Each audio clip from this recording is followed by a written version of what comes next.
Hi, welcome to my chess channel. Today's date is the 21st of March 2018.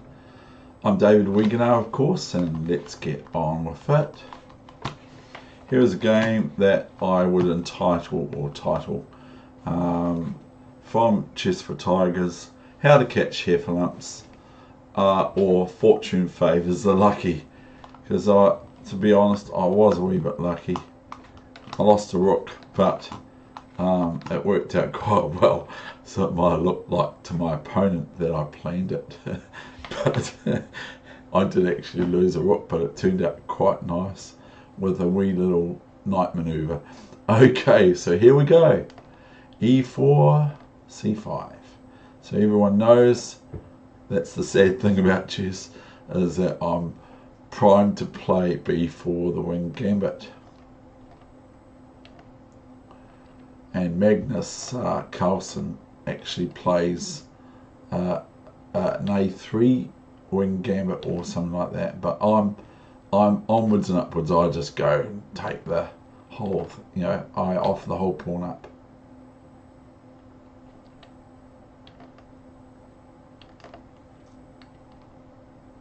So I decided here to take the pawn with the bishop. Usually I play knight A3, but not bishop A3. But this is my worst bishop, but it's also a very, very good bishop for white to retain. It sounds a bit strange, but it's what I think. It might be incorrect. So here I'm just getting nibbled around for my pawn. Now I can't just do something careless like queen d2, for knight b3 would happen and white would lose material, so I have to be careful here. I go rook c1,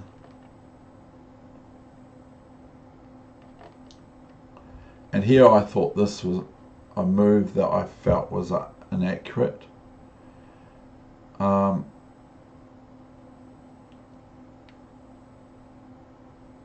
not sure why now. It might be the resulting moves. Oh yeah, that's right. That's why I thought h3, because maybe black could go knight here and taking the bishop and that sort of thing. A very strong opponent, by the way, that I'm playing. Now here f5 has just been played. Is this any good, or not?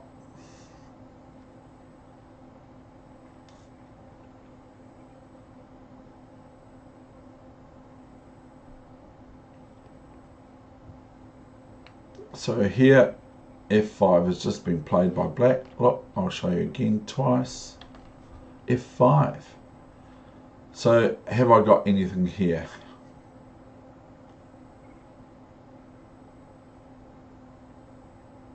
That white still might meet black being able to defend against what happened, but probably not.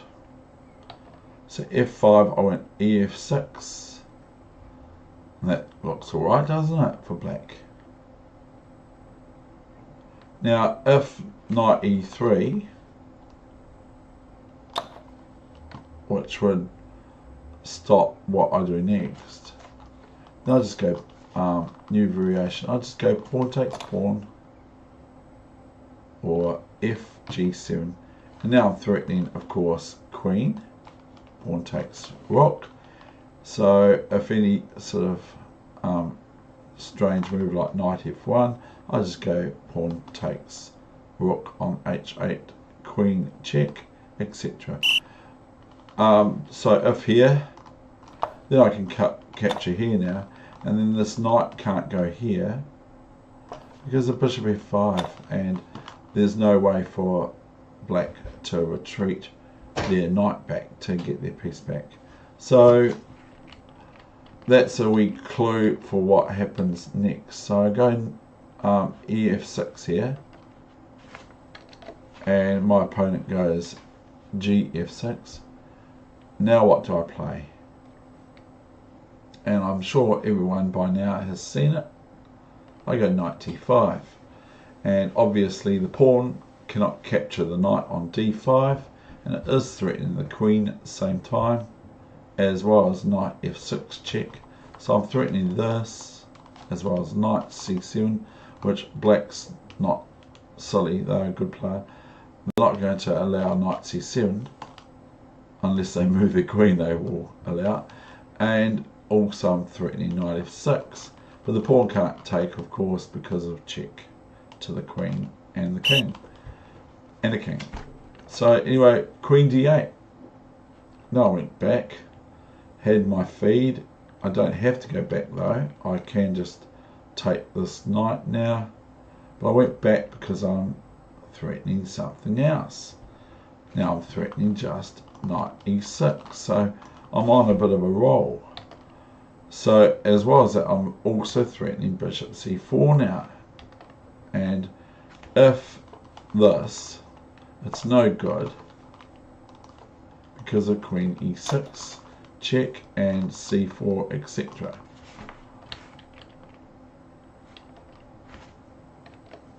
So rook e8 came. Now black is actually threatening bishop to b5 and picking up my rook for a bishop. So I go queen a2. It's probably not the best move in the world, but it's what I played. It's 5 minutes.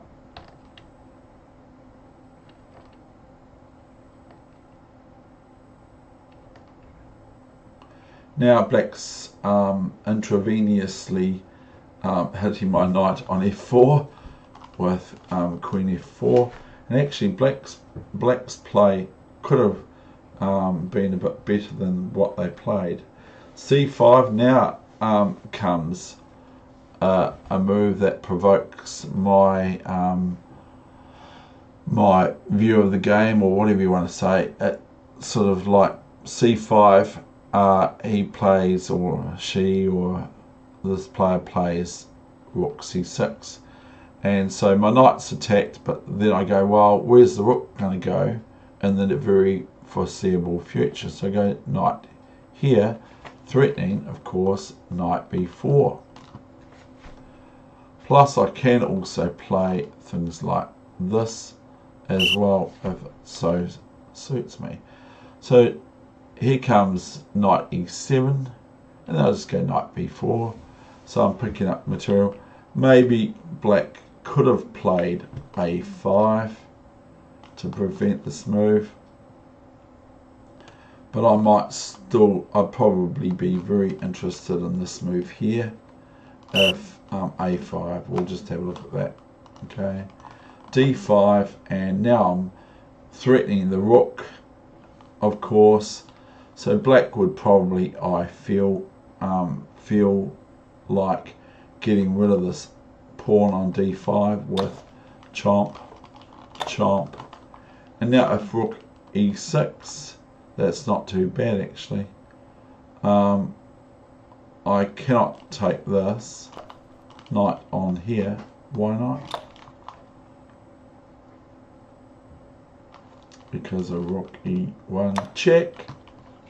And if I couldn't take this rook, it would be checkmate, because I can't move here because of the queen on c7. So here I'd have to play this, and black could just play this, or could just play this first and then capture my queen. So I have to be careful, but not that that's the main line anyway. So here, if I go back to a5, I'll leave it because I might muck it up. So here I've got my main move, which is knight e7 for black, and clearly that's shielding the d5 square for black, preventing a pawn push. So I go knight b4. My opponent goes rook g8. Now I actually think that black gets some good counterplay, or whatever we want to call it. Might be facetious for me to say counterplay, because it might be saying I incline myself to think I'm winning. Queen e2. Here black is threatening something here, among other things.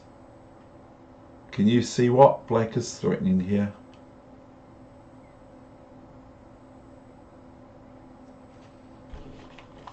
black threatens, if it's their move, queen f3. Because the pawn can't take back because of the rook check. So black's actually threatening queen c6 here. That's part and parcel why I play queen e2. But I think that black gets some reasonably good play here, because after knight d5 I seem to have stopped my opponent from playing something. Yeah. I think I go here now, and my opponent plays here, which I actually thought, oh yeah, I was threatening the h pawn on h7. Knight d2, and here I think that black can play this move. If I was black, this is the sort of move I would try to play. Now clearly queen f4 is a disaster for white, as queen g2 is checkmate. So this knight is untouchables, okay? It's the untouchables, just like the gangster movies. So anyway, queen f4 is untouchable for white because they get mated on g2 straight away if black plays properly. So here we've got this position here, which I think my move would be, I'd be a little bit sort of concerned about it. I think I was going to play this if my opponent did this. And here black has their choice between this and not this, by the way. This is knight f2 and it's all crumbling. So it's quite fun. So that's what I thought for black. I thought better to play that. Now black's just coming around the back door trying to get into my king on g2 square. So they're now starting to want to concentrate on my g2 square. So I play knight c4 with obvious threat, you know me. Knight d6 check. My opponent plays queen g8. I then play knight d6. Okay. And if king here, then I just play either queen d5 or knight f5 check and pick up the rook for my knight. So my opponent plays king f8, sorry.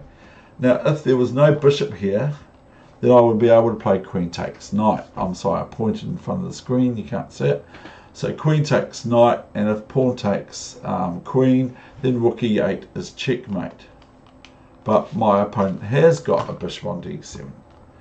So, and I'm also defending at the same time the threat of mate on g2 or trouble to my king. So my opponent now plays, or I play, my favourite move of the whole game is this. Now, if I didn't know any better, I could say I worked it all out. I could say that because it's kind of easy to work it out. So my opponent took the rook, and I thought, oops, and I went queen a8 check, king here, knight check, okay, king here, knight check, and it's kind of sad, isn't it, really? Just fortune favours the lucky, as Simon Webb says in his book Chess for Tigers. King g6, knight g8, not queen g8, but knight g8. I can probably still play queen g8, but it's more difficult. Knight d5, c6, bishop c6, queen c6, and my opponent resigned here and now. Okay, thank you very much. I hope you enjoyed that game. It was just a Skittles 5-minute game, but they're fun, aren't they? Okay, thank you very much. Hope you enjoyed that session on the Muppet Show with me today, David Weegenaar. Bye for now.